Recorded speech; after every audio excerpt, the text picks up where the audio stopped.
Hi, everybody. I see the attendee numbers are still going up, so I'm just going to give it one more minute until we get going.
Okay, it looks like things are slowing down, so I think we can get this started now. So I just wanted to say good evening, everybody, and thank you for joining us tonight. I'm Andrea Linton, and I'm the head for the Bureau of Public Outreach at the DEC, Department of Environmental Conservation. I just wanted to note for you all that the webinar is being recorded and that we will make this available online after the meeting and that the captions will be translated into Spanish. So joining us tonight, we have two presenters. We have the Adirondack Park Agency Executive Director, Barbara Rice, and we also have the Office of Resilient Homes and Communities Executive Director, Katie Brennan. So thank you both for joining us tonight. In addition, we also have representatives of New York State agencies who are involved in implementing the Clean Water, Clean Air, and Green Jobs Environmental Bond Act, and they will be answering your questions and also collecting your comments throughout the session tonight. If you want to ask a question or submit a comment, you can click on the Q&A button in your tray. That's the icon that's in the bottom of your Q&A window. You'll see that on the screen now. And you'll also be able to see written responses to other participants' questions within this window. Participants are welcome to submit questions and comments as we go through this, but we will be responding with written answers throughout the session. And we will have pauses throughout the presentation to address some of the questions verbally. And we'll also have some time after the presentation is over to go through some Q&A as well. In addition, you'll hear a bit later in the program about an online Bond Act survey where you can submit your project ideas in more detail and provide feedback. We will do our best to answer as many questions as we can, but we may not be able to address all of them tonight. We do currently have over 100 attendees, so there could be a lot coming in, so just note that. There are FAQs available on the New York State Bond Act website, and the recording of the June 26th, I believe, virtual listening session was recently posted there. And we are currently working on getting those captions from that recording translated into Spanish, and those will be posted soon. In addition, there is also a chat window here, and you could use that to alert presenters for any technical issues that you're having. But if you do have any questions or comments, please use the Q&A window for that. And finally, there's also a closed captions button in the tray, and you'll see that on the screen as well. Participants can click on this to enable automated closed captions in English. And to adjust your caption settings, including the caption size and which actions are captioned, you can click on the arrow next to the closed caption icon to open the settings menu. Okay, I will now turn it over to Barbara Rice, who is the executive director at the Adirondack Park Agency, and she's going to start talking about the Bond Act. Thank you, Andrea. And hello, everyone, and thank you for joining us this evening. I'm Barbara Rice. I am excited to join my colleagues from multiple state agencies and authorities to present this fifth session about New York's Clean Water, Clean Air, and Green Jobs Environmental Bond Act. As most of you are aware, this session was scheduled to be the sixth session, but 2 weeks ago we postponed the North Country session because of severe weather and flooding. This caused damage in some of our Adirondack communities, and in fact, many are still cleaning up from that. So I guess the fact that we had to cancel a listening session because of severe weather says it all, right? It wasn't lost on any of us, and it only further strengthened our resolve to ensure available resources are getting to communities to help prevent flooding, increase resilience, and protect public safety and the environment.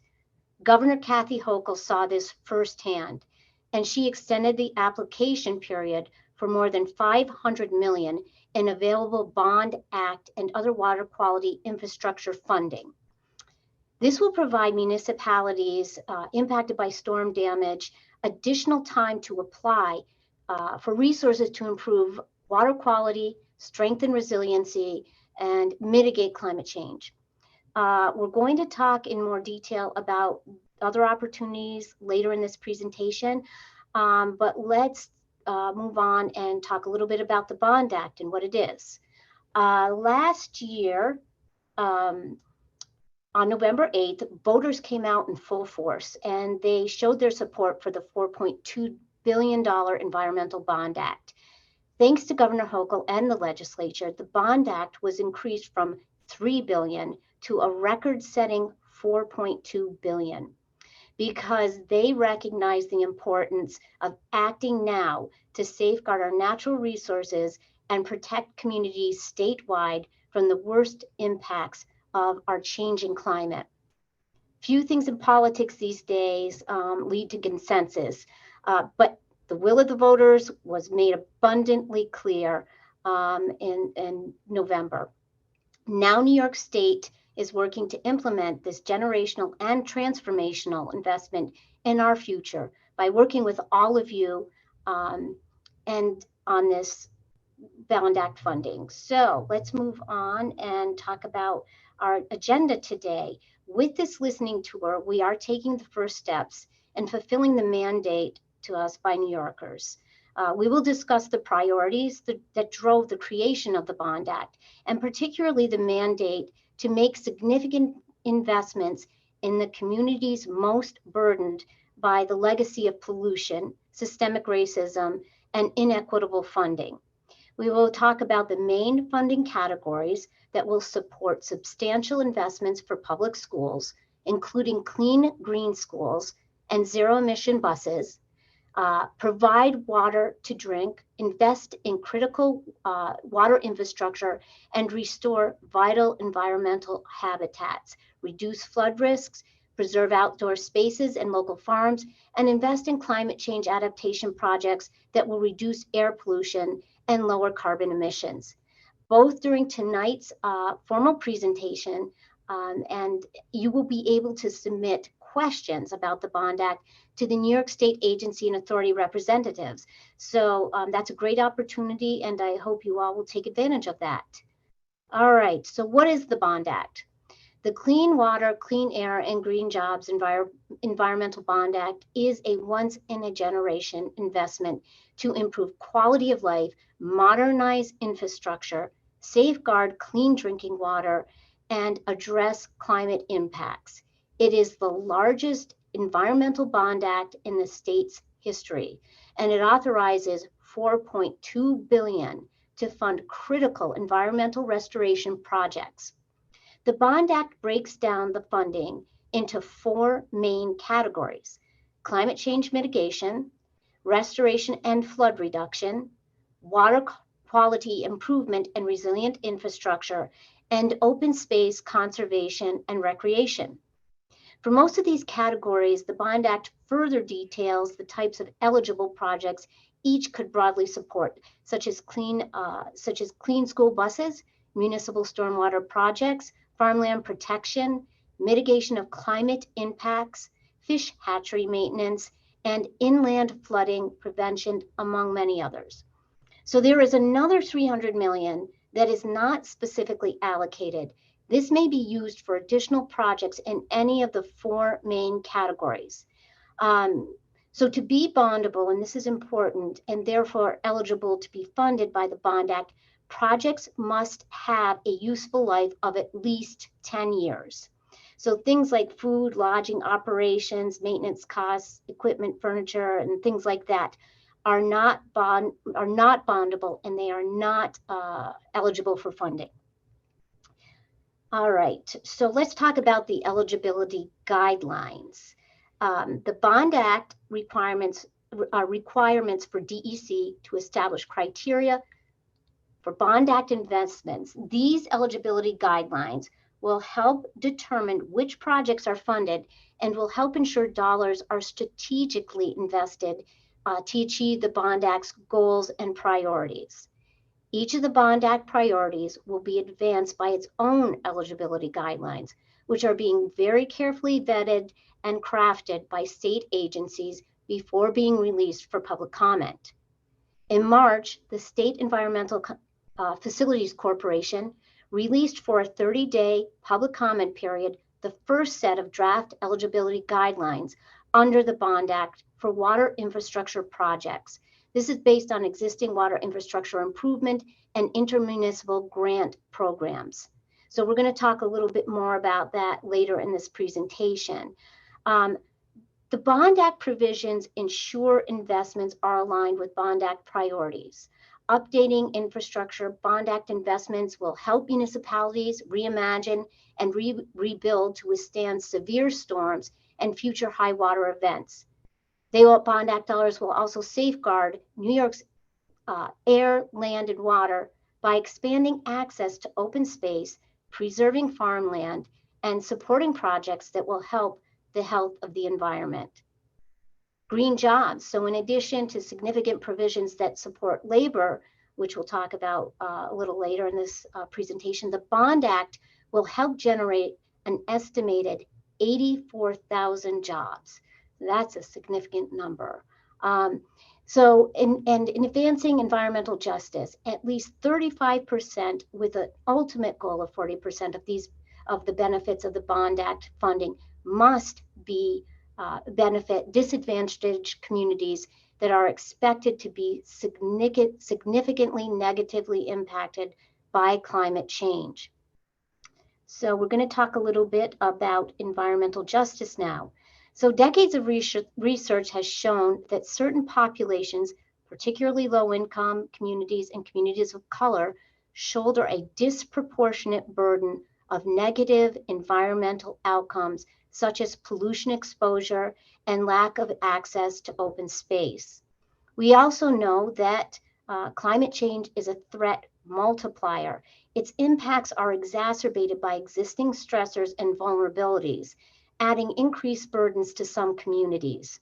For these reasons, the Bond Act will help the disadvantaged communities by ensuring that 35%, again with a goal of 40%, of the benefit from investments are directed to these areas. So how did New York determine what communities are disadvantaged communities? In 2019, New York adopted the Climate Leadership Protection Act, or CLCPA. This requires the state to identify and consider disadvantaged communities in funding decisions. A climate justice working group comprised of representatives from organizations from across New York State, plus representatives from 4 state agencies was convened. For more than 2 years, the working group sought to identify disadvantaged communities by evaluating and ultimately voting on 45 indicators of disadvantage. These include environmental burdens and climate change risks, socioeconomic and demographic factors such as age, race, income, and health vulnerabilities. All right, so let's take a look at the map here. Using statewide data available at the U.S. Census Tract level, the working group combined and ranked these indicators into an overall score to identify disadvantaged communities, or DACs. So here's the New York State map. And you can see a lot of the areas that are blue are the DAC areas. 35% of New York census tracts are designated as disadvantaged communities. And this also equates to 35% of the population, which is Very significant and very concerning. The Bond Act specifically cited the Climate Act's disadvantaged communities criteria, like New York's Ambitious Climate Act, and directed at least 35% with a goal of 40% of the benefits from funding help these environmental justice areas. All right, so now let's take a look at some specific maps here. We're starting off with the North Country. So DACs include city centers as well as less populated towns and villages because the people affected by the impacts of pollution are varied and widespread. So in this map, you can see of Western North Country, parts of Watertown, Messina, Plattsburgh, and other locations. Let's go to the next map. We have the Finger Lakes. In this map, you can see a cluster right around Rochester, but there are also areas in Albion, Newark, and Wayne and Yates counties, among others. Next slide. All right, so here we have it, New York City. There are large sections designated as DACs in each of the 5 boroughs. And if you want to look and dig down on this a little more, they're available in detail on the Climate Act website. So the disadvantaged communities criteria and accompanying maps will help to guide investment for both the Bond Act and the Climate Act. So we're looking forward to working closely with all of you to fulfill this obligation to the law and most importantly to the people that it will help. So one way all communities will benefit from the Bond Act is through tens of thousands of new jobs that will be created to help grow our green economy. So an independent study of the employment effects of the Bond Act estimated that the initiative will support more than $8.7 billion in project spending and again, 84,000 jobs. As Bond Act investments are made, there is an additive or a ripple effect through the economy. And this contributes to the value and employment. So the ripple effect is also referred to as a multiplier effect and can be quantified in 3 ways. There are the direct impacts from spending on the initial project. For example, direct jobs from like a waterfront revitalization project, and this can include the designers, the engineers, and the on-site construction workers.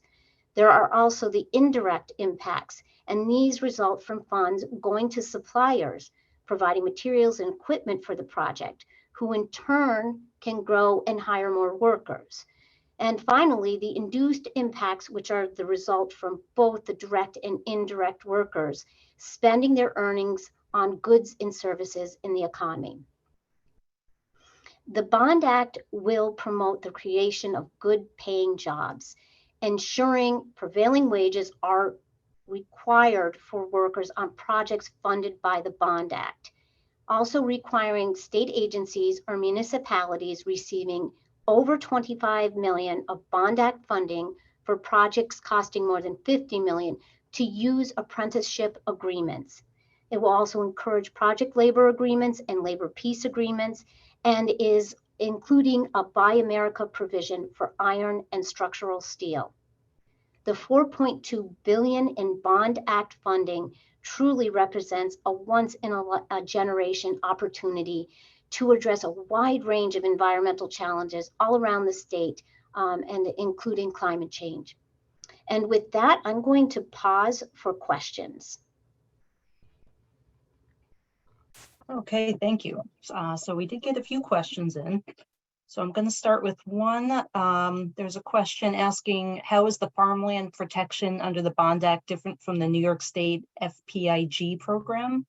And I'm going to turn that over to Katie Petronas for an answer on that. Sure. Hi. So the Farmland Protection Implementation Grants Program is the Ag and Markets program through which conservation easement acquisition is funded and grants are administered to protect farmland through conservation easements.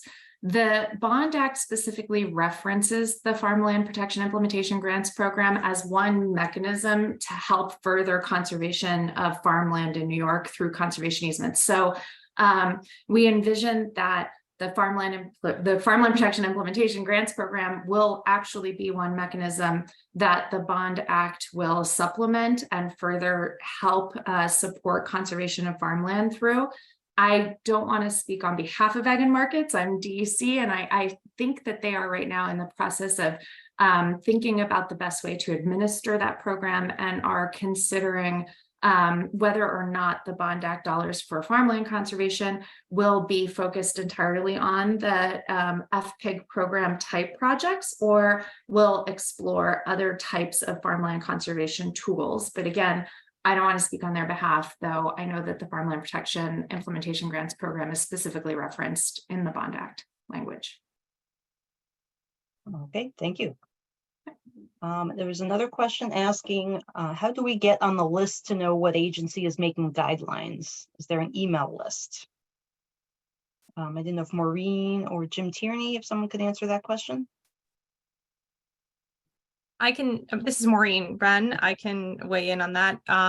When many of you registered for these meetings, there was a checkbox about being added to keep updated on different developments and announcements related to the Bond Act. If you did not check that box when you registered for this particular webinar, feel free to go in and register for some of the other upcoming webinars or listening sessions to be added to that list, and we'll be continuing to, send out information to those who have checked that box going forward.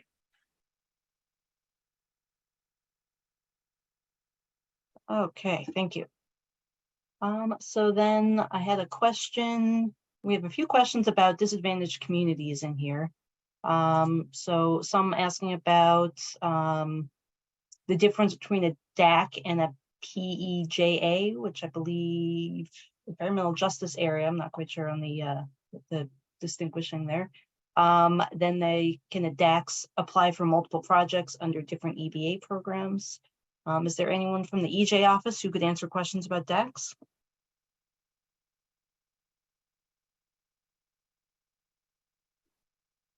This is Maureen again. I know at least one of the questions that we actually got in the chat has to do with how do we tell if our community is a disadvantaged community?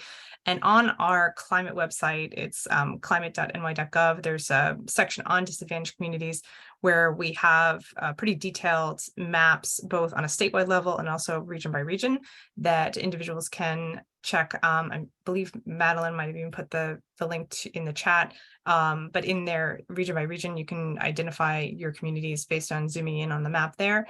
And if there are other questions about DACs, we can attempt to answer some of those in the written QA. Okay, thank you. We also had a question about the bondable issue with the Bond Act. So based on the 10-year rule as to items being bondable, can Bond Act funds be used to purchase land or conservation easements? Or could these funds be used to create, maintain, or restore sustainable trails that last 10 years or longer? I don't know if Patrick or someone might be able to answer that question. Sure. This is Katie Petronis. I can start to answer that, and then others can add anything there. But a couple of points there. One, you asked one question about land acquisition as bondable, and yes, deed and title to land is considered a tangible asset. So fee land acquisition and land conservation is considered bondable and eligible for Bond Act dollars. And that's described in detail in the open space portion of the implementing legislation. You also asked about grants programs for that. And yes, we are exploring those. So we are right now in the process of exploring multiple mechanisms for utilization of those open space dollars, including state land acquisition and also grants programs and expanded grants programs for open space conservation and acquisition. As far as trails go, I think Barb Rice mentioned that there is the standard of useful life of 10 years for bondability and for determination that an asset is tangible. And so we are still in the process of exploring exactly what that means for trails and where that limit is of the 10-year useful lifespan and the engineering specs that are required to meet that standard. So we're looking at different categories of trails and which categories may or may not be bondable. And if you have a suggestion, a recommendation, a type of trail or a category that you think we should be considering, I would encourage you to submit that to the ideas. Andrea, what is the name of the tool there? Our idea tool. Sorry. I think we're just calling it the project survey tool, but The project survey Yep. tool. Thank you. Sure. Yeah. Okay, thank you. So then we had a question asking when the next formal comment period would be. And I'll just go a little through that, but if someone else wants to chime in on that. There isn't, at least for this part, we're not having formal comment periods. This is just a listening session, just because we want to present information on the Bond Act and also get people's feedback on what's going on. So there isn't like a formal comment hearing or anything like that set up. But we do invite people to take the survey at any point and give us information on proposed projects that could be funded under the Bond Act. And you can also email us or send us comments at any point. Okay, let's see. So I have one asking, how are you envisioning smaller projects in rural areas or villages being ranked if they aren't in the DAC mapped areas?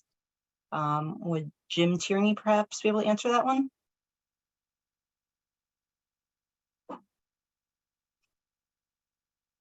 Yes.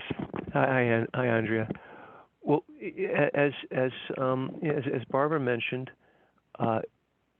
there are a number of, well, first of all, there are a number of rural DACs out there. When I encourage you to take a look at the map that Barbara referenced and get to the Disadvantaged Community website to take a look and see if your particular community is a DAC. But of course, the Bond Act funds will also go to communities that don't fall within the disadvantaged communities criteria. So it won't be exclusively DAC communities. One thing you may want to do is look at, as an example, the type of grants that are out right now from the Environmental Facilities Corporation, from New York State DEC, from the Department of Ag and Markets concerning water quality. And you'll see that while there are prioritized items, under water quality, it's something that's a very broad-based program, and the programs are set up to try and assure that there's a broad distribution of grants throughout the state, urban, rural, places in between. So I don't think anybody will be out of the running for Bond Act funds. Thanks, Andrea. Thank you. Okay, so we do have a bunch more questions coming in, but I think we can continue going with the presentation, and we will get some more of your questions in a little bit.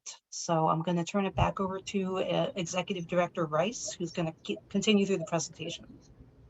Thank you, Andrea. Those are some great questions.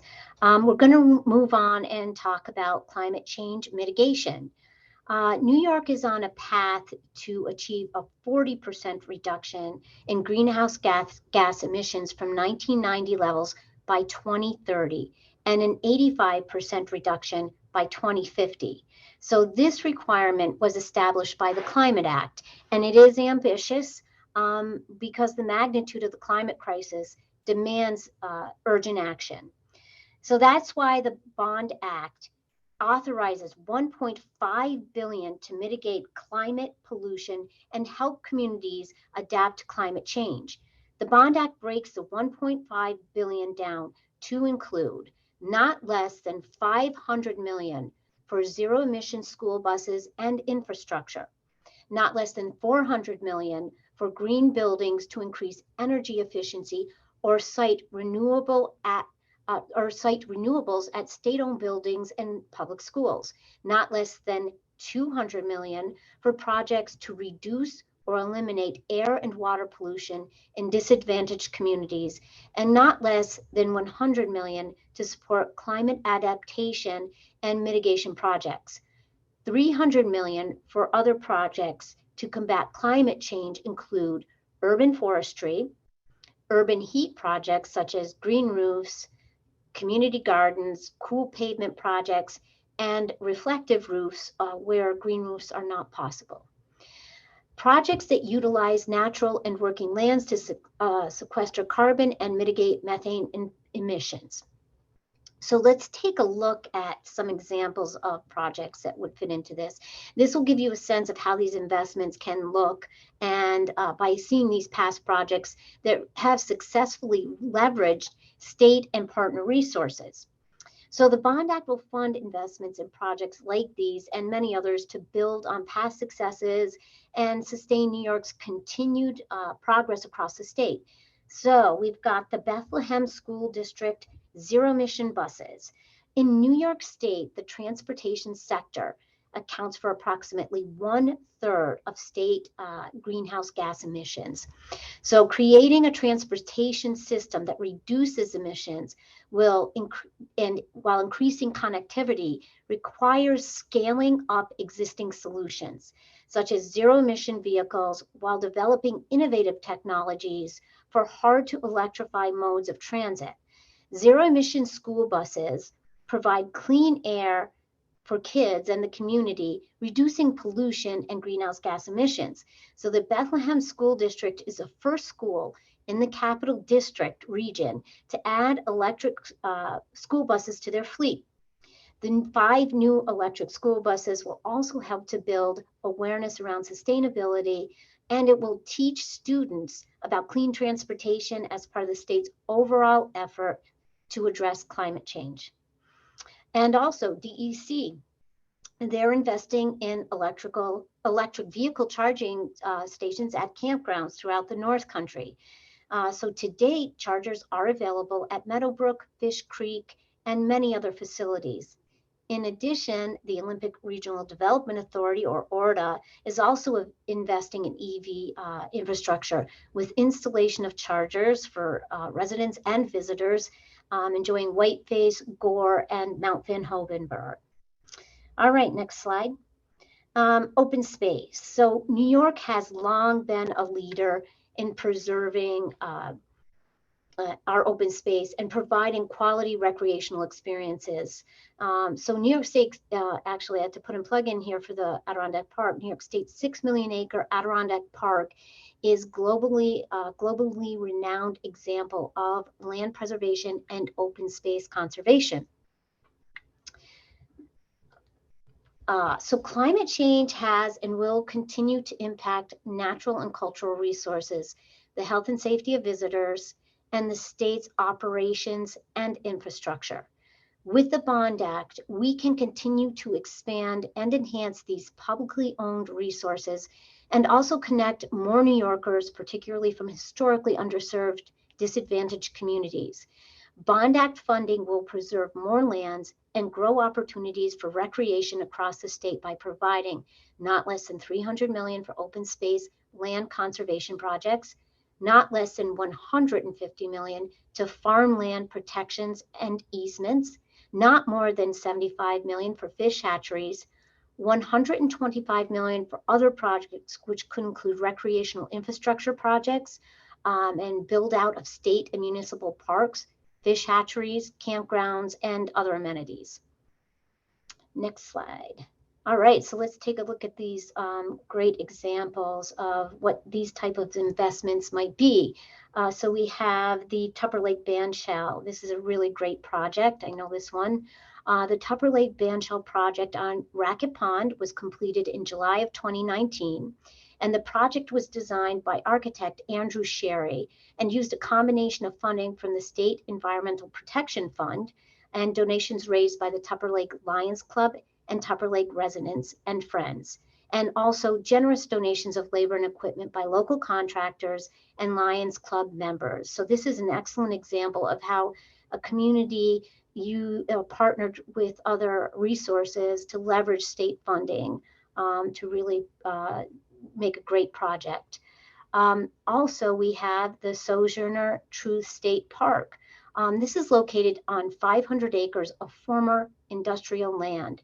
Sojourner Truth State Park celebrated its opening in April of 2022, and it's the first park in the city of Kingston and the town of Ulster, and the first new state park to open since July of 2019. Once the site of cement production, brick making, quarrying, and ice harvesting, the abandoned structures were removed to improve safety and to expand areas for future programming.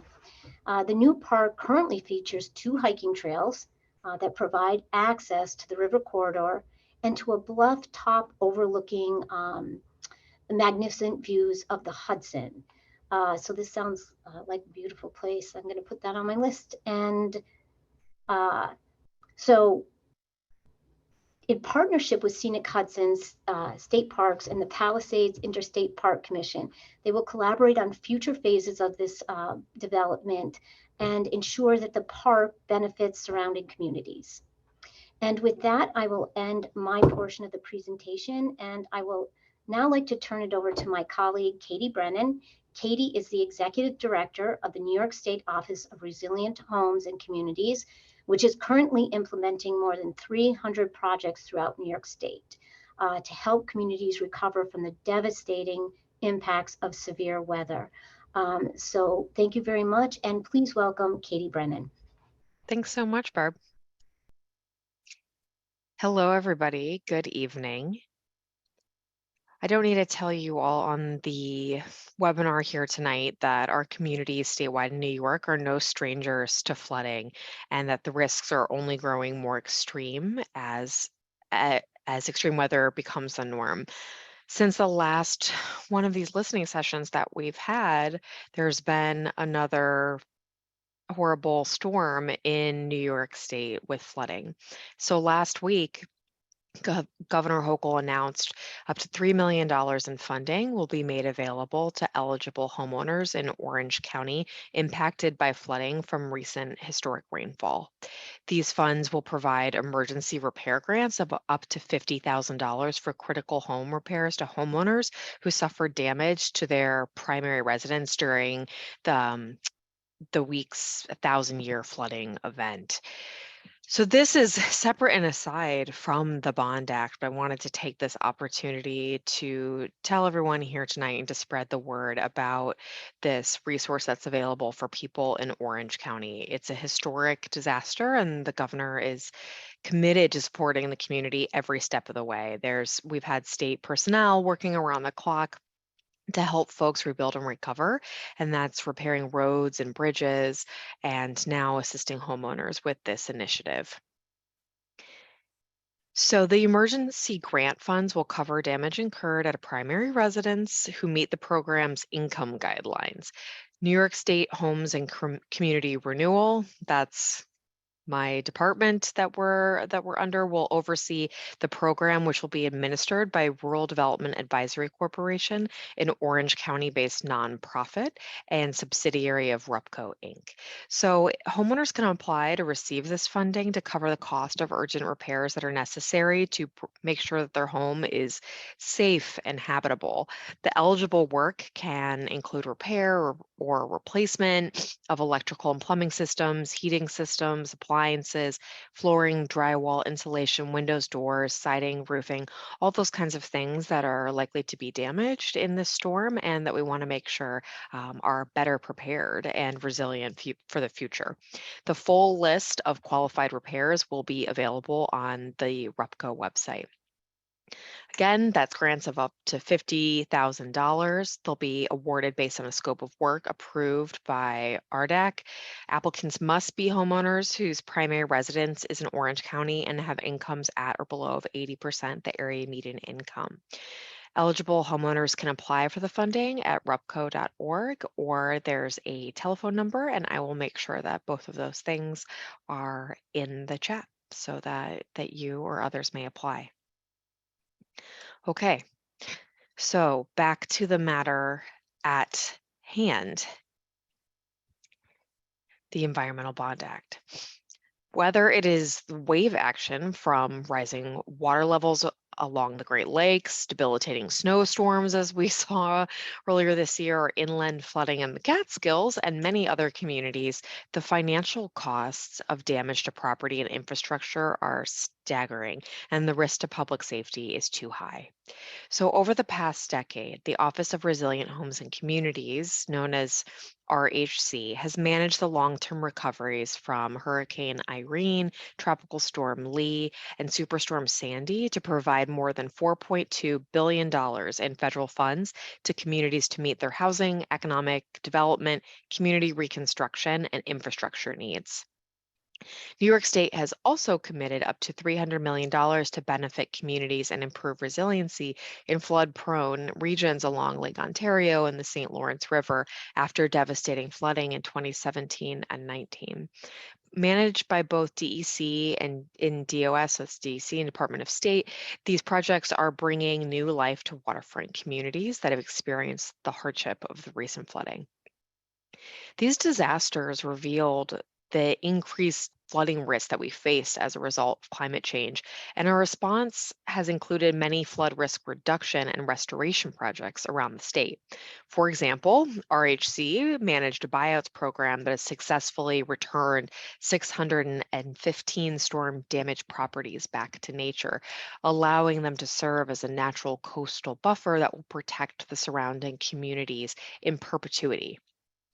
The state is also taking proactive steps to understand and reduce the risk of future flood damage. For example, the Department of State has helped numerous communities throughout the state to become more resilient by restoring tidal wetlands, right-sizing critical culverts, and reconnecting floodplains. So the Bond Act funding will be invested to help address these challenges by advancing at least $1.1 billion to protect communities from flood risks in a variety of ways. As you can see on the screen, this falls into a few buckets here. Not more than $250 million for voluntary private property buyouts, not less than $100 million to support coastal rehabilitation and shoreline restoration, not less than $100 million for local waterfront revitalization projects and projects which address inland flooding, and $650 million for other projects. These are things that generally reduce the flood risk, such as lifting or raising flood-prone infrastructure, relocation, repair for roads, altering, right-sizing dams, etc., or restoration, such as floodplain, wetland, and stream restoration, forest conservation, endangered and threatened species projects, or land acquisition. So be thinking about all the different things you see and know are the needs in your communities. A couple examples to further that thought process of how we've helped address similar challenges. There's two great examples here, the Cooperstown Culvert Replacement Project. This is very recent. In 2022, Cooperstown reduced the risk of future flooding and damage to critical infrastructure by replacing and right-sizing a culvert over Willow Brook. It's a tributary of Oswego Lake. A water line and a sewer line that ran through the culvert were relocated and replaced, and the new culvert is precast concrete with wing walls and head walls and is properly sized to accommodate the 100-year runoff event, which we know is happening far more than 100 years, and includes a natural stream bed with a slope designed to match the existing channel gradient. We also see the restoring of the east branch of the Ausable. So after Tropical Storm Irene, funding provided by the New York Rising Community Reconstruction Program that was under our group RHC, formerly known as GOZER, to help improve flood resilience, protect communities and infrastructure, and restore the habitat. The project, with partners including Essex County and Town of Jay and Ausable River Association, U.S. Fish and Wildlife, DEC used features including tow wood benches to help narrow the channel and provide storage for flood water and ice. There's W weirs and rock clusters that create oxygenating rifles and deep pools and habitat and hold the grade and elevation. So this it refines and self-sustains, requiring no maintenance. So we're really repairing and restoring here. These are a couple of the ways that these collaborative partnerships and multiple funding sources can combine to achieve our resiliency goals. The next big bucket is water quality. So the Bond Act allocated $650 million to ensure that New Yorkers have safe drinking water and a clean, resilient environment. This funding will support investments to upgrade crucial wastewater infrastructure and replace failing septic systems. It will also fund critical drinking water infrastructure across the state, including enhanced treatment systems to safeguard against harmful emerging contaminants, and leverage the federal funding that's out right now to replace lead service lines.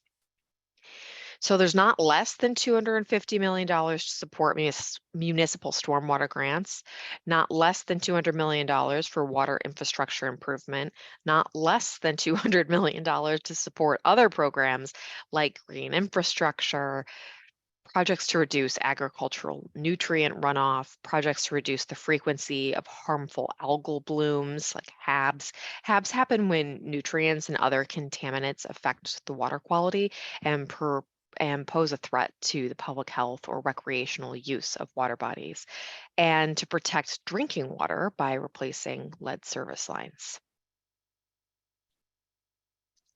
All right, again, a couple of great examples of how these investments could look in New York communities, including yours. Here is a few completed clean water projects that have successfully leveraged state funding. So first, we have the town of Watson Water District Extension. A water district was extended to provide public water to 330 residences to address the contamination of existing private wells.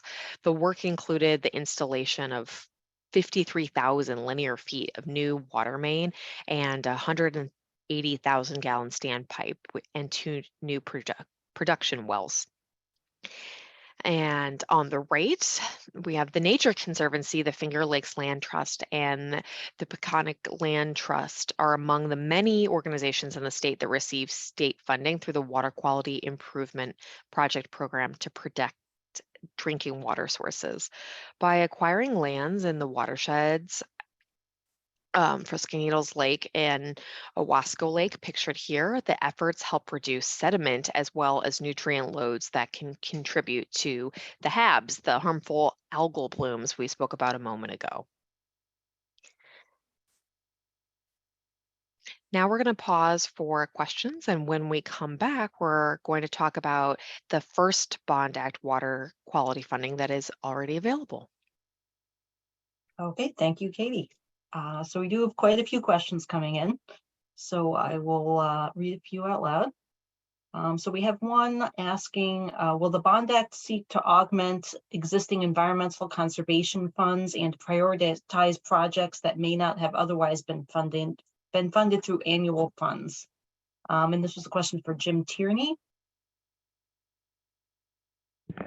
It will most definitely augment other funds, and it's a great question because right now there's, as Katie and Barbara mentioned, there's over $500 million, actually significantly more than $500 million available in requests for applications for just Clean Water Infrastructure Act funds from the Environmental Facilities Corporation, from New York State Department of Environmental Conservation, and from the Department of Agriculture and Markets. And so those are out there, but also in those grant programs that are presently out right now are engineering planning grants, basically very high proportion grants for clean water infrastructure and also for we call it non-point pollution projects, but that's everything from green infrastructure in communities to wetland restoration to culvert expansion and naturalized stream bottoms and the like.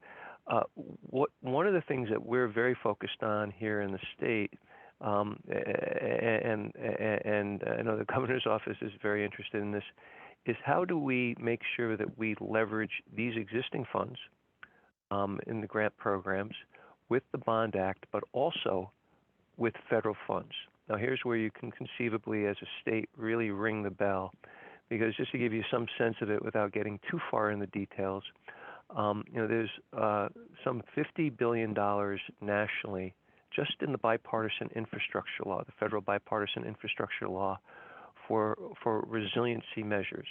There's another $55 billion available in the bipartisan infrastructure law for clean water infrastructure written broadly. Katie Brennan has done a great job of bringing federal funds into New York State, FEMA funds and the like. The Department of Homeland Security also does work on that front, HUD funds as well. So one of the things we're going to seek to do is use the Bond Act to seed a lot of other projects and to and bring in other funds to help our hard-pressed municipalities and work with our terrific nonprofits. Thank you. Okay, so here's a question for Katie Petronis asking if there would be a preference or a requirement for universal accessibility on trails and related facilities. That is a great question. And I would say it's something that we are considering, but it's a really good question. I think accessibility, as we look at the recreational infrastructure opportunities that the Bond Act dollars provide, we are looking at accessibility options on state lands. We are looking at programs with existing grant opportunities to municipalities. We're looking at work with nonprofits, and we're looking at opportunities to expand accessibility in the outdoors. So certainly it's a priority for the state. And whether or not and how that is incorporated into the Bond Act programs that support that work, we're still in the process of developing, but it's certainly a great question and one that I think everybody who's looking at the use of recreational infrastructure dollars and programs is looking into right now. Okay, thank you. I've got another one for you, Jim. How can we stem the steady loss and increasing nutrient loading in our water bodies, and including in my area, the Finger Lakes? Is the existing cover crop grant program, cover crop grant program being monitored for effectiveness, or should we implement a more extensive program? Well, thanks for the question. And your question goes to more broadly one of the points raised by Katie in her presentation, harmful algal blooms. And these harmful algal blooms are plaguing the Finger Lakes, but they're also plaguing so many water bodies across New York. And this includes both inland freshwater bodies and the marine systems along Long Island and New York City. And so, of course, as people who are knowledgeable about this know, a lot of this stems from at least the controllable things that we can do beyond hotter water that's more prone to harmful algal blooms and nutrient is to address nutrient pollution in freshwater bodies. That's mostly addressing phosphorus pollution from the landscape and from wastewater treatment plants. And the same is true for nitrogen pollution in marine systems, and known as the limiting element. Basically, more nitrogen in saltwater systems. It's fertilizer for algal blooms and low oxygen dead zones and the like in marine waters. The same for phosphorus in freshwater systems. So both the Bond Act and the bipartisan infrastructure law on the federal level, and the Environmental Protection Fund, which is funded thanks to the governor at $400 million a year, and the Clean Water Infrastructure Act, which is amounted to $5 billion in available funding since 2017, all can go towards addressing in whole or in part the item that you just put your finger on, harmful algal blooms in our freshwater systems. As we mentioned earlier, there's some $500 million in requests for applications for clean water infrastructure out right now. Those applications are open until August 11th. It's everything from wastewater infrastructure to land acquisition to serve as buffers for streams and our precious Finger Lakes. So there's going to be a lot more going on along these lines, including the Bond Act. But thanks for your question, and I really do appreciate your focus on the Finger Lakes. Thanks. Thank you. So here's a question for Patrick Foster. Will there be green building or other funds available for not-for-profits to decarbonize their buildings in historic districts if in a DAC? Thanks, Andrea. So the Bond Act category that I'm working with the most, the climate change mitigation funding, has multiple categories where nonprofits will be able to apply for funding.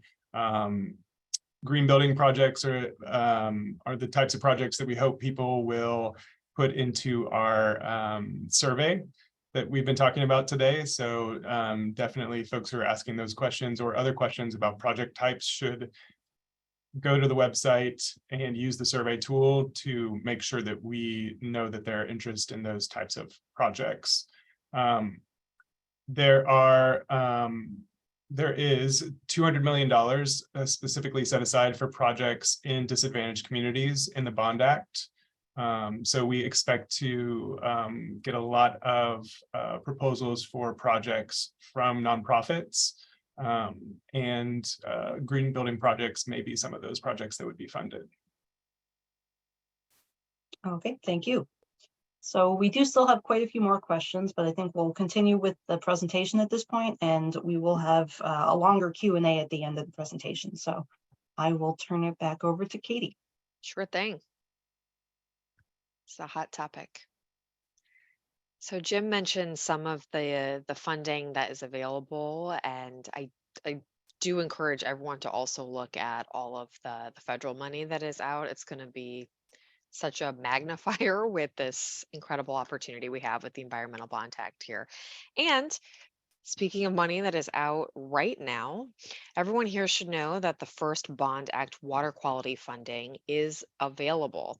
During Earth Week, Governor Hochul announced $425 million in state grants that would be available for critical water infrastructure projects that protect public health and the environment. So the Bond Act specifically named WIA, that's WIIA, and IMG programs as tools to help leverage water quality improvement and resilient infrastructure funding. Of the $425 million that's currently available, $200 million is being made available with the first investments under the Bond Act. So this infusion of funding will continue to strengthen resiliency and combat climate change and create jobs in the manufacturing, engineering, construction, plant operations, and all the related sectors, and make sure that water infrastructure investments are more affordable for local governments.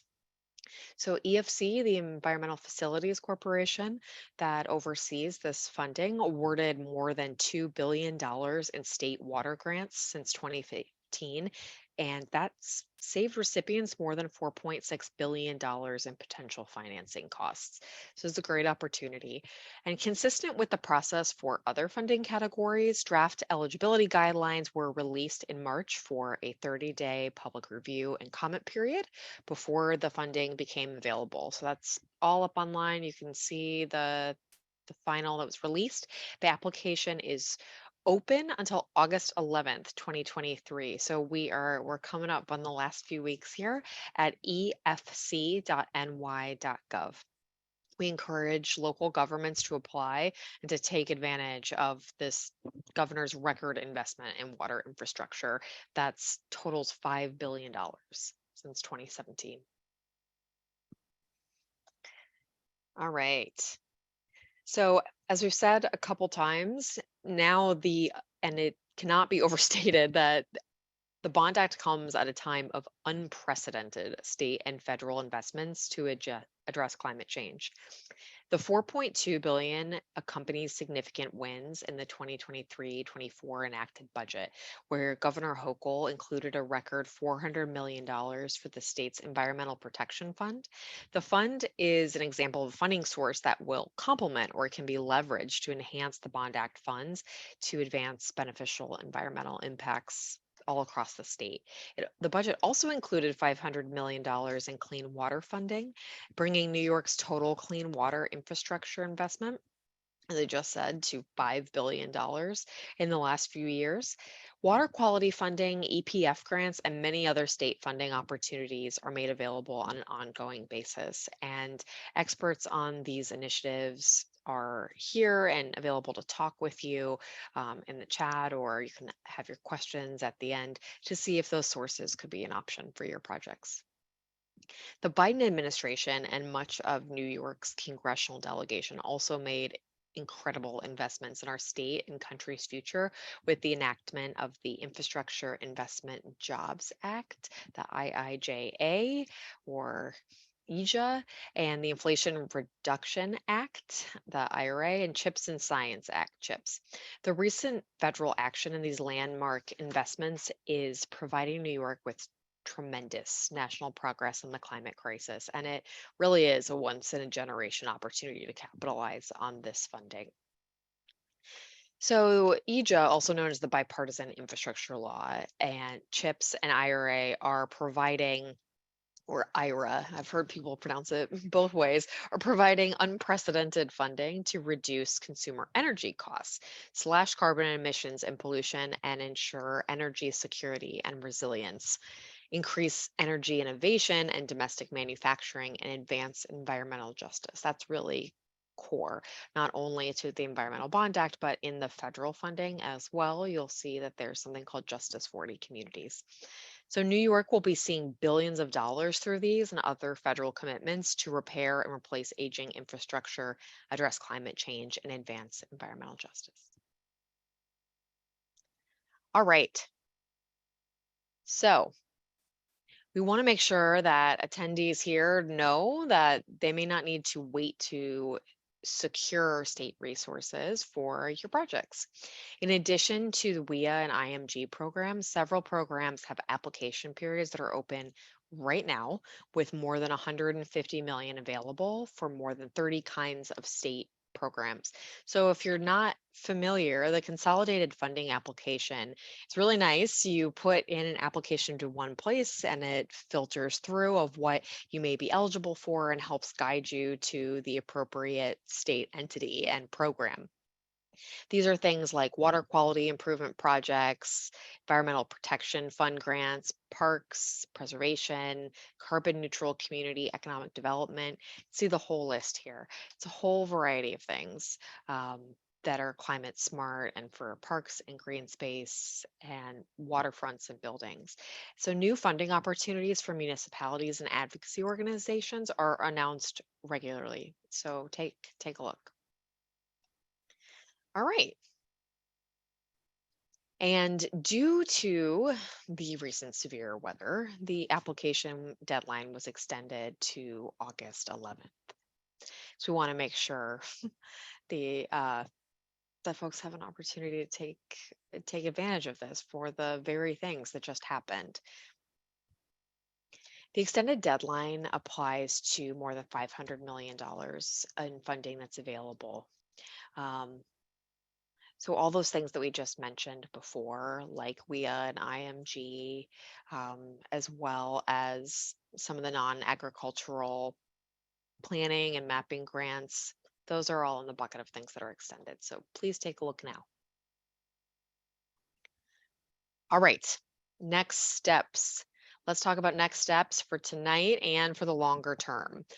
To reach where we are now, Governor Hochul convened an interagency working group after the Bond Act passed to begin identifying needs for environmental funding across the state. You've seen several of the representative agencies on the webinar here tonight. And the group is working to solidify program logistics, including how the projects will be selected. I know that's probably what everyone is wondering, how the funds will be delivered, and developing measures to make sure that this is transparent and collaborative.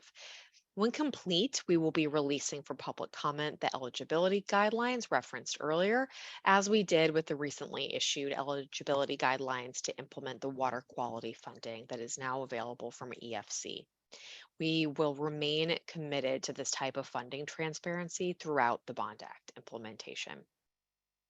And we need to hear from you about how to make this work. So don't be shy. This afternoon marks the 5th, as was said earlier, was going to be the 6th of 10 listening sessions. There's 8 in person and 2 virtual. Our next in-person session will be at the Brooklyn College on August 9th, followed by White Plains on August 15th. We're also working to reschedule the North Country session, and we should have those details very soon. At our in-person events, we have informational tables that are set up on the various topics discussed in this presentation, and they're staffed by representatives from EFC, NYSERDA, DEC, Parks, RHC, my group, Agriculture and Markets, and other state partners. So please feel free to additionally join us in person and come say hi and have those in-person conversations. These experts and others will be available to provide the latest updates and answer questions. And to see the full schedule and register, go right where you did for this session to newyork.gov/Bond Act. All right. We'll also be gathering feedback about the types of projects you may be seeking to support with Bond Act resources or potential challenges experienced in the past when applying for state funding. We have an online survey tool. A few folks have mentioned it tonight. I'm sure if there's not already links in the chat, we will be providing the links to the survey. And this is where you can share your ideas about a project. It's not an application or a request for proposals, but it's a way to have us learn about the universe of projects that local governments and community organizations and the public may be envisioning for the Bond Act funds. All right, it'll also be sent to you after this meeting. So even if you lose it in the chat, you'll be receiving it. Once you're on the survey page, you can enter as much or as little detail about a potential project as you want. And if you have a specific project in mind, you can locate it on a map that has a data layer showing whether the project is within a disadvantaged community, a DAC. I know someone asked about that earlier. So there's a whole map set up to make it easy for folks. The survey also includes optional fields about the project stage and timeline, potential Bond Act funding categories, and project contacts. So we want to hear about your general ideas and challenges, because we want to make this work as we're developing the guidelines and we're getting feedback from you all. We do want to learn from the challenges of the past. So please don't be shy about that. All right. Thank you all very much. I'm going to hand it back over and I'll be here for questions. Okay, thank you very much, Katie.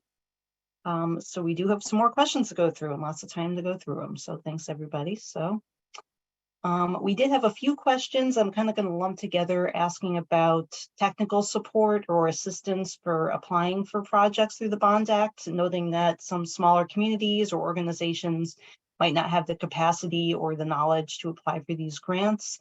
And they were asking how, what support there might be for groups to apply for this or to see what's available. So I think this was a question for Jim, and others feel free to chime in if necessary.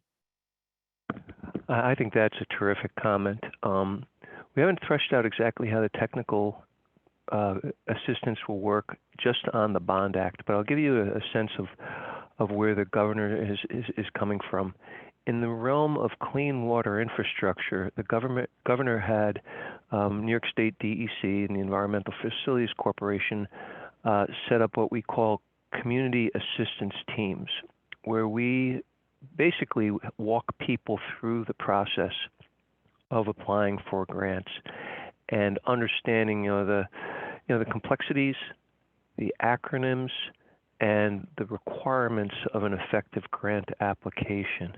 And it's very likely we'll have something exactly like that associated with the Bond Act as it rolls forward.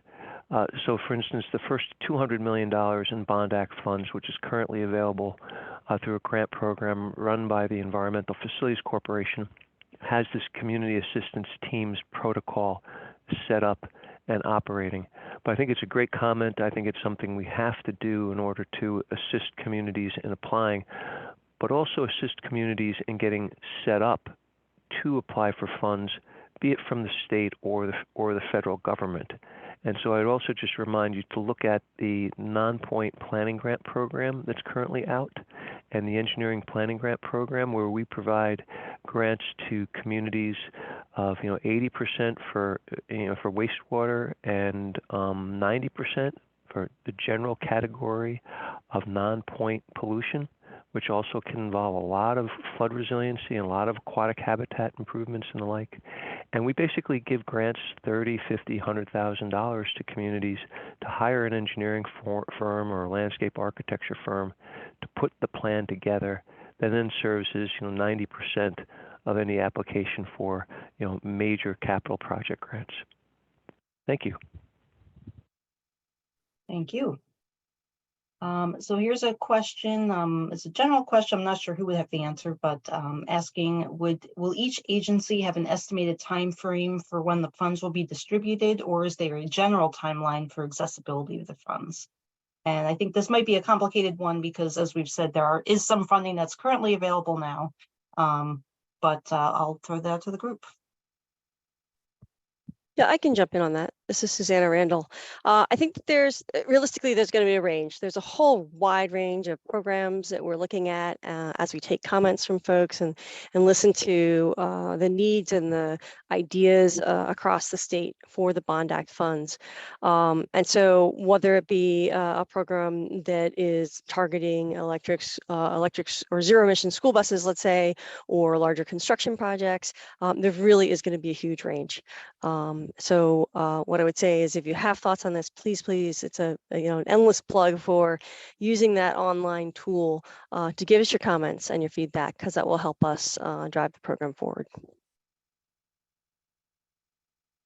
Okay, and here's a question asking, can Bond Act funds be used to make public transit free for riders? I don't know if Patrick could answer that one, perhaps. Sure, and I'll answer that one, and also maybe answer the question about the difference in between bondable and eligible, maybe at the same time. So bondable, everything that's funded under the Bond Act has to be bondable. So as was discussed previously in the presentation, to be bondable, it has to be a project that has a useful life for at least 10 years. So these are physical projects.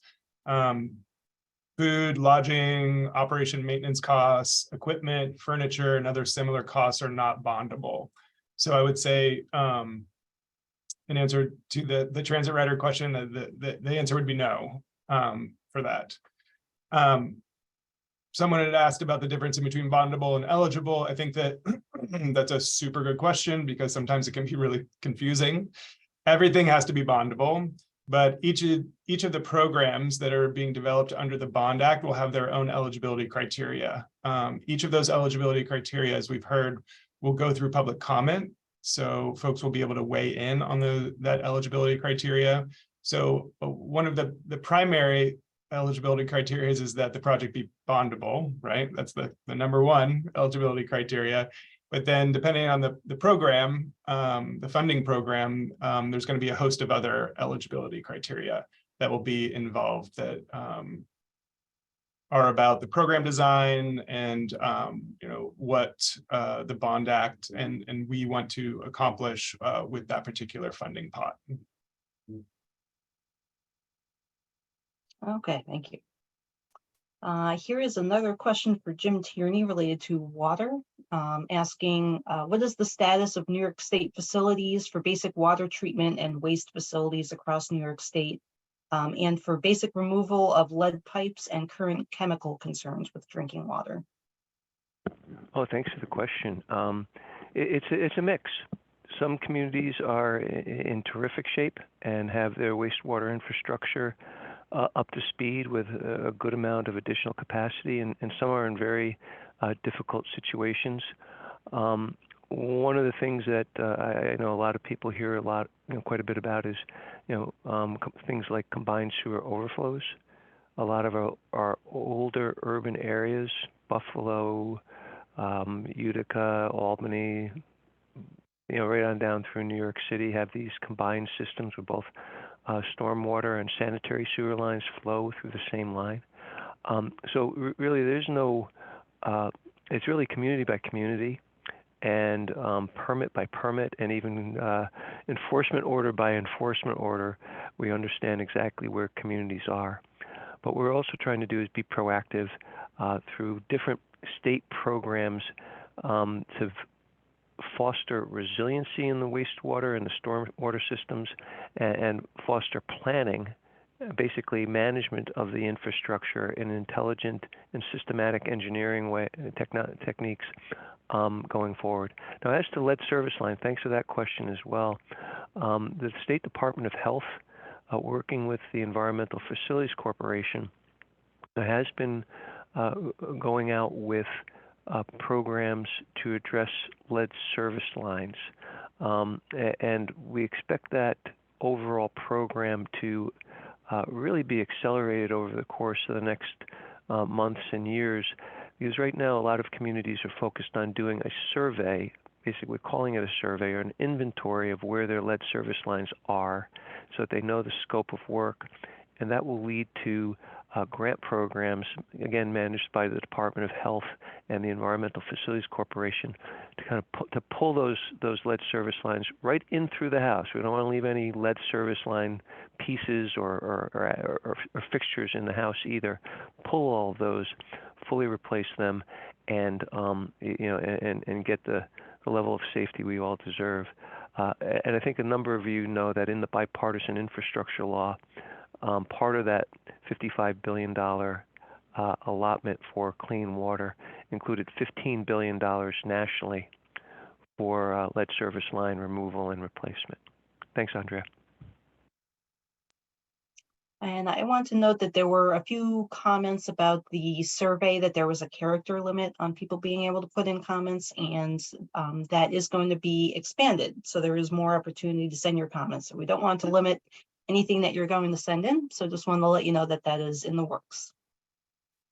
So I have a question here for Katie Petronis, asking if the Bond Act will fund band shells, is it logical that it would fund kiosks, footbridges, parking area improvements, and related signage? Is there a matching requirement that is designed to make it feasible for communities and smaller nonprofits to tap into these funds? Sure. So, in the open space category of the Bond Act, there is included a section that identifies recreational infrastructure as eligible for funding and intended to be funded through the open space category. In that section, it lists things like campgrounds, nature centers, fish hatcheries, and then just generally other recreational infrastructure. So we right now with our partner agencies are looking at exactly what that means for Bond Act dollars and the kind of recreational infrastructure that you mentioned. And as long as they, the first question, as Patrick said, they have to meet that threshold standard for bondability and threshold standard as a tangible asset.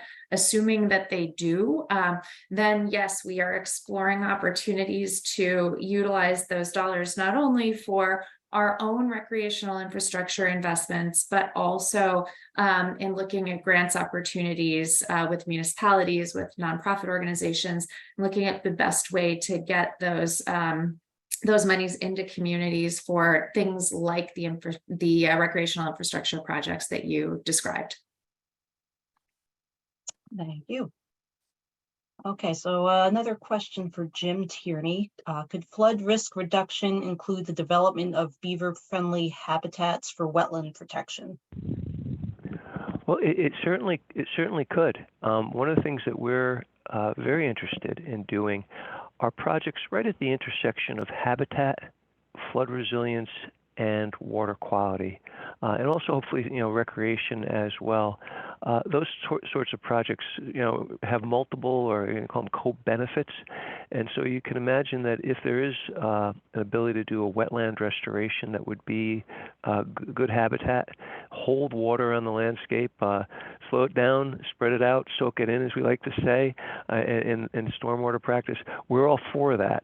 And so I think it's an interesting idea, because I know that we even had it was sort of incredible to think about it, but a beaver dam collapsed out in Rensselaer County, and it impounded a 40 acre pond. Well, they're not a pond, it's more of a lake.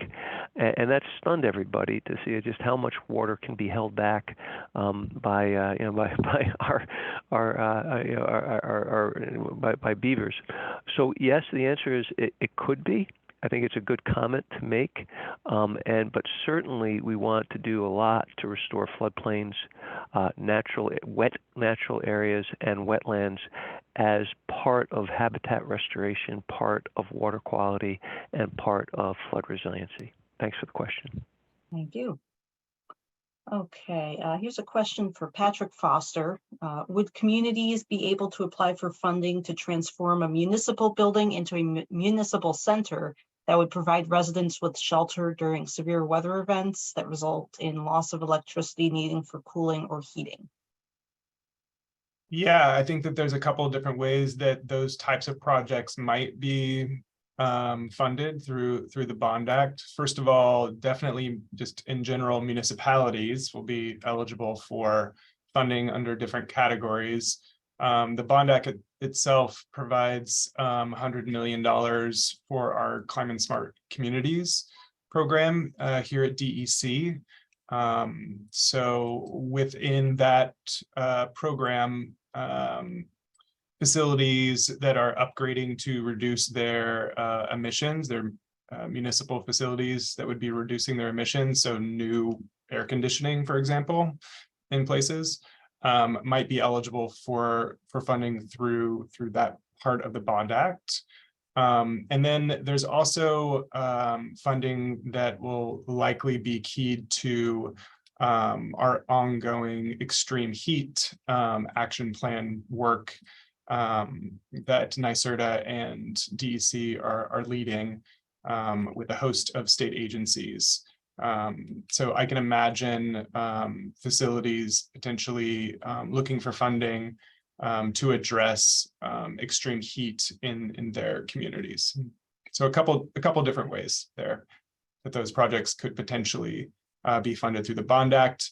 And just plug it again, send those types of projects in through our website so that they are definitely on our radar and cataloged in that way. Thanks.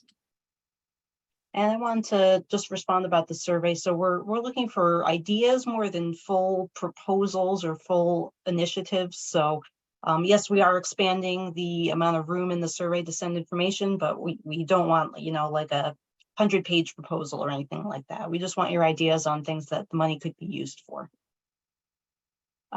So it was quite a lot of water questions. So I've got another couple here for you, Jim, that kind of go hand in hand. So one asking, is there an income cap for coastal property buyouts? And also asking about, would road raising projects in coastal communities be eligible?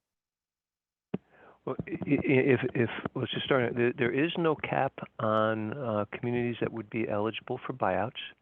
The total amount that's available under the Bond Act is $250 million. It's very likely that Katie Brennan and her team at the Office of Resilient Homes and Communities will be administering those funds. And because they've done an absolute stellar job at administering funds in the aftermath of Superstorm Sandy, both for buyouts and flooded home elevations, which is a tricky thing to do, and they've done it very successfully. So I don't think there is a total income cap. We would, take comments on that and suggestions, on that going forward. And Andrea, in the course of this, I managed to forget the second half of the question. I don't know if you could look at that and tell me. Yeah, sorry. It was about road raising projects in coastal communities. Would that be eligible for funding? We do that as part of Army Corps projects. We have about $4.7 billion worth of Army Corps projects going on along the Atlantic coast in New York State. And some people have said, why not, instead of elevating a series of homes, why not elevate a roadway significantly in front of a series of homes as a more efficient path forward? So any options along those lines are conceivably fundable through either Army Corps projects, or projects funded by Bond Act or the regular course by New York State. At least it's a potential depending on site-specific circumstances. Thanks for the question. Okay, thank you. Okay. So here's a question for Patrick. Would it be possible for the Bond Act to provide funding for a hydroelectric generator to be installed in the soon-to-be restored Indian Lake Dam? Yeah, I think this goes into the category of specific projects that we're we're not Lots able of to answer right now. But and also I don't know the situation there and whether it's dire and the funding is needed immediately. But again, that might be the type of project that could be funded under the Bond Act. I think that from the question, it seems like it's a municipally owned facility. So there is potential there in one of the categories that we've discussed tonight. Okay, thank you. So another one for Jim Tierney. Will the state work with the Fed so that potable water regulations currently in the pipeline will coordinate so that a dual regulatory workload is not imposed on water suppliers? Well, I know that both when it comes to the Safe Drinking Water Act, for example, the State Department of Health is the delegated authority to manage that program in New York. So if there's a program, if there's regulatory requirements specified in New York State by Department of Health for drinking water, for potable water, Department of Health really incorporates both the federal EPA and any state analog programs. And speaking to clean water programs, it's the same thing. Basically, New York State Department of Environmental Conservation is the Clean Water Act agency within New York. We at least meet the minimum EPA floors. We actually exceed it frequently in many circumstances, as does DOH when it comes to maximum contaminant levels. So we don't run a dual program. We run a program that's unified through the two state agencies. Thanks for the question. Thank you. Okay, here's a general question asking what will be taking place at the listening tour stops. It'll basically be what we're talking about today. We'll be the other in-person ones, we'll be talking about the same issues. We'll be talking about what the Bond Act can be used for, and then accepting public comments from people. And then it asked, how will the Bond Act affect our urban areas? So that's kind of a general question. I think we kind of answered that in a lot of the specifics that people have thrown out there. Is there an email blast or a central location that has up-to-date grant RFPs funded by the Bond Act?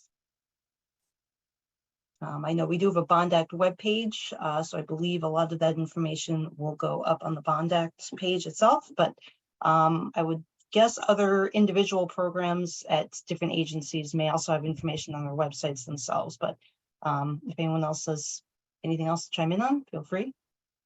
Yeah, I would just say, as we take comments and feedback and hear from folks during these listening sessions, the teams are really working to develop or refine eligibility for programs to address the needs that we're hearing about through the listening tour and that we're receiving.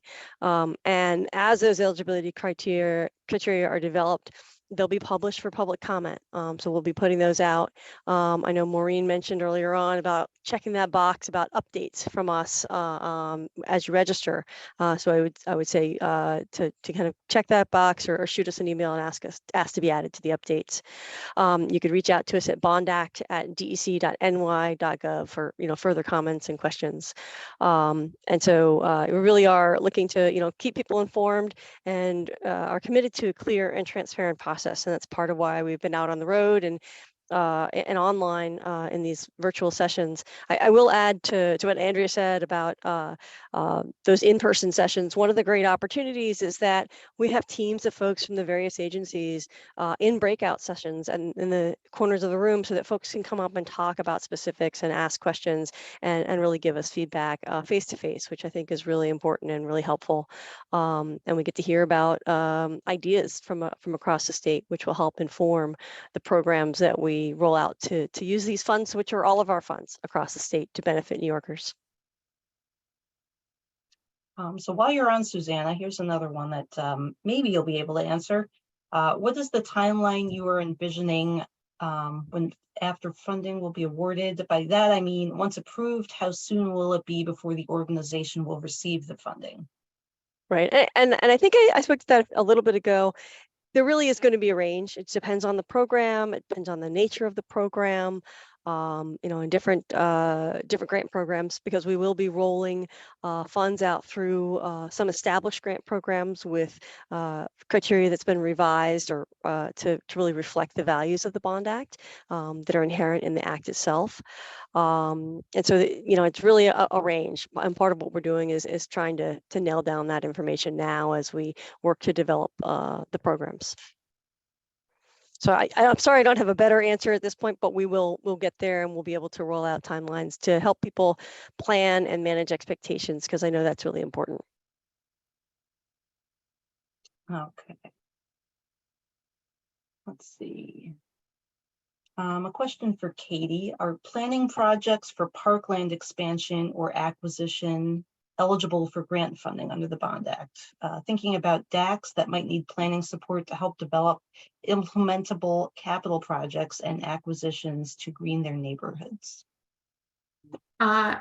I would say that generally that speaks to the bondability side of the discussion, and that actually Patrick or Jim may be able to add to this here, but in general, no, not the planning. It's intended to cover, at least for open space projects, certainly the open space acquisition itself, and or the capital investment and infrastructure related to that recreational resource and asset. But do others want to add in there for the sake of different programs and different opportunities?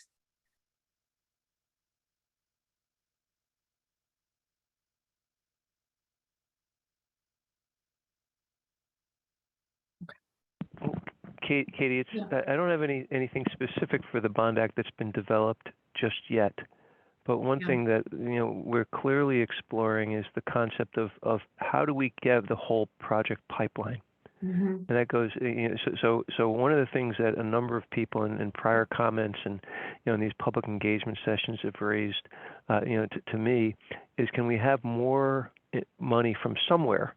It can't be from the Bond Act, because Bond Act is just for capital projects, but for grants that would assist municipalities, nonprofits, and the like in developing project proposals. Think 10% design, alternatives analysis, feasibility analysis, initial cost estimates, even some initial environmental assessment. So that's something that's clearly being talked about on a number of fronts.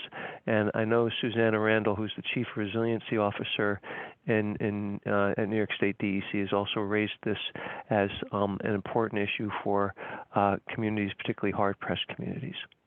Thanks, Katie. Okay, here's a question that may be for Patrick.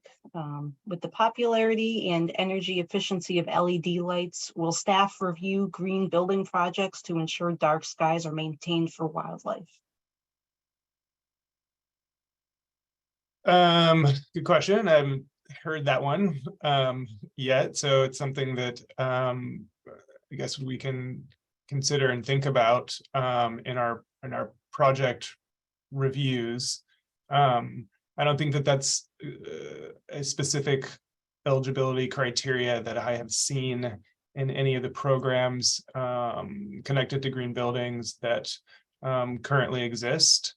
So that comment should definitely, be made to us through the email that we've been quoting, the bondact@dec.ny.gov, so that it's on our radar. Thanks. Okay, here's a question a little more about eligibility, kind of. Is the anticipation that projects will only apply to a single grant program of the Bond Act, or is it possible for a project to be funded from multiple areas if it's addressing multiple issues simultaneously? Not sure if this would be a Susanna question or. Yeah, sure. It's a great question, because there's a natural overlap in many ways, and as Jim explained it, when we're looking at habitat and water quality and restoration and flood reduction.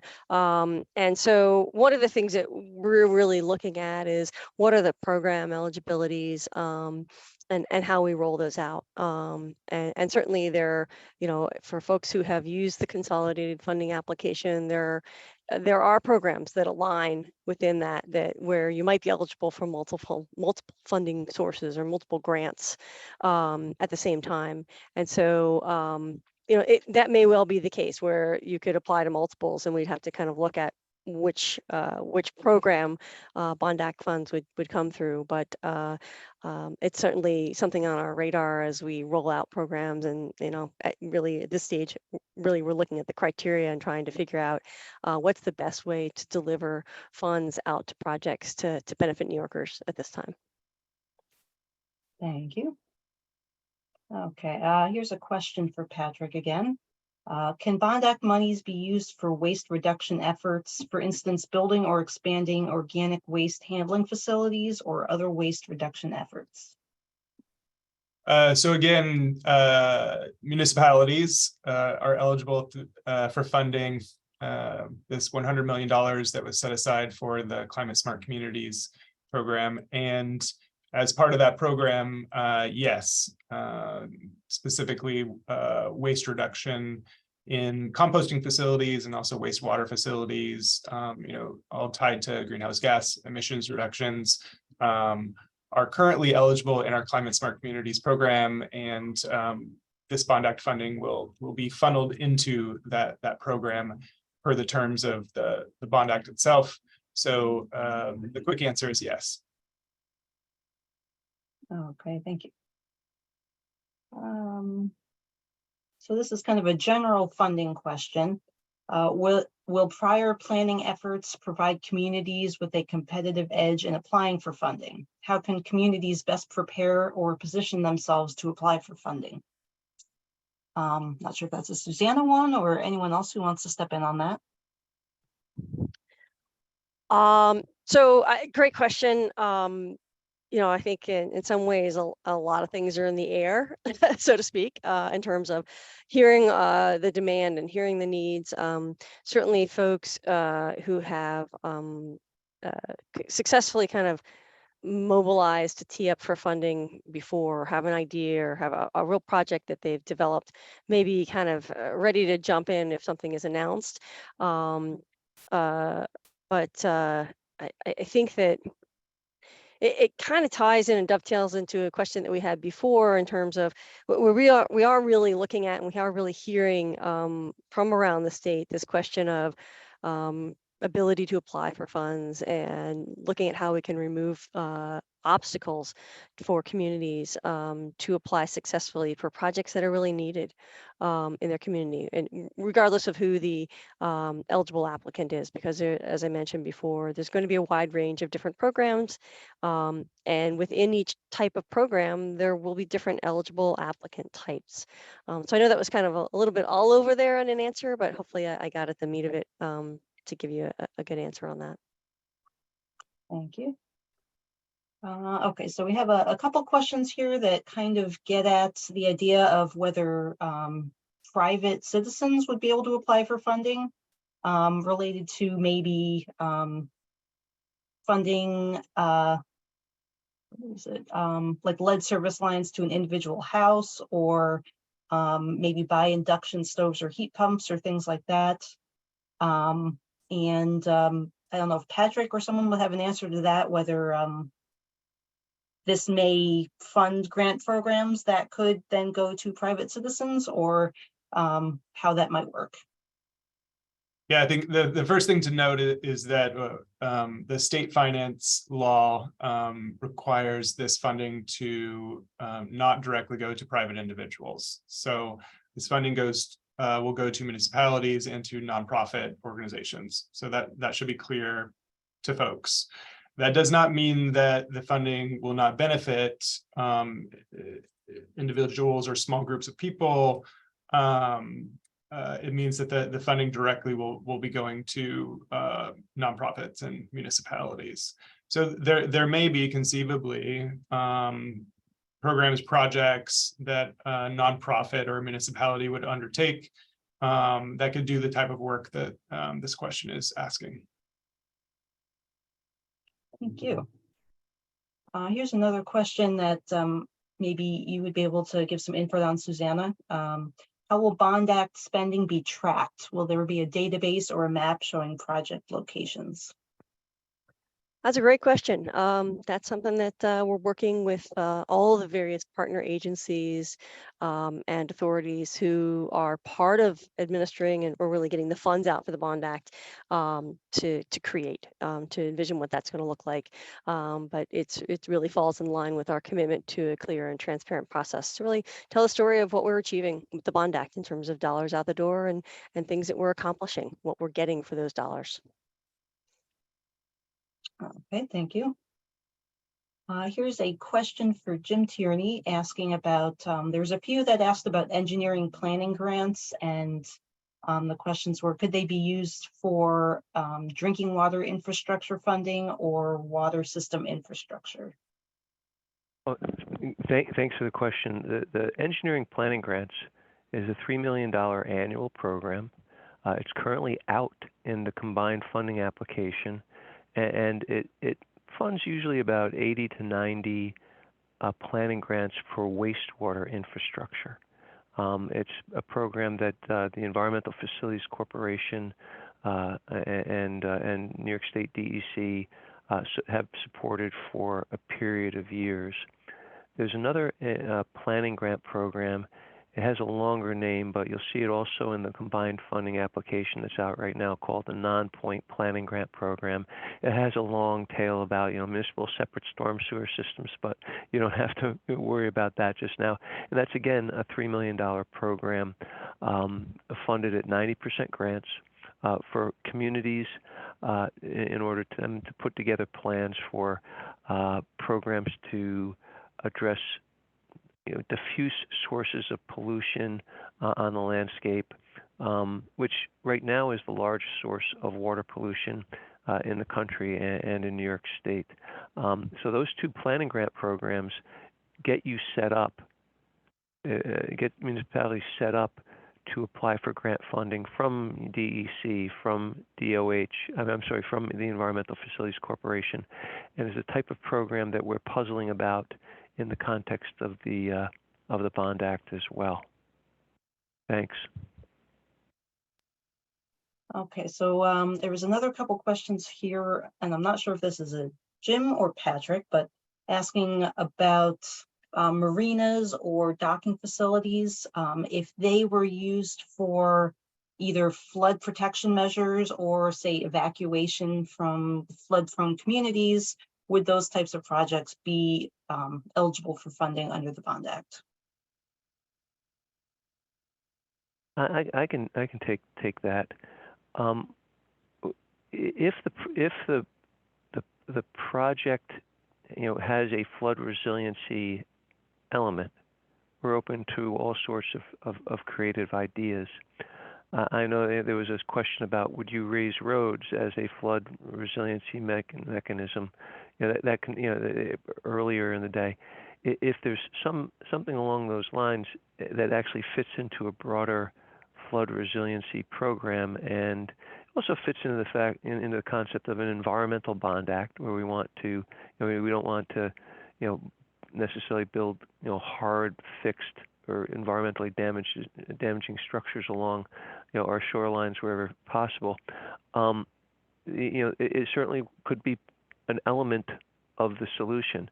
A number of projects in Lake Ontario under the Resiliency and Economic Development Initiative helped foster access to marinas.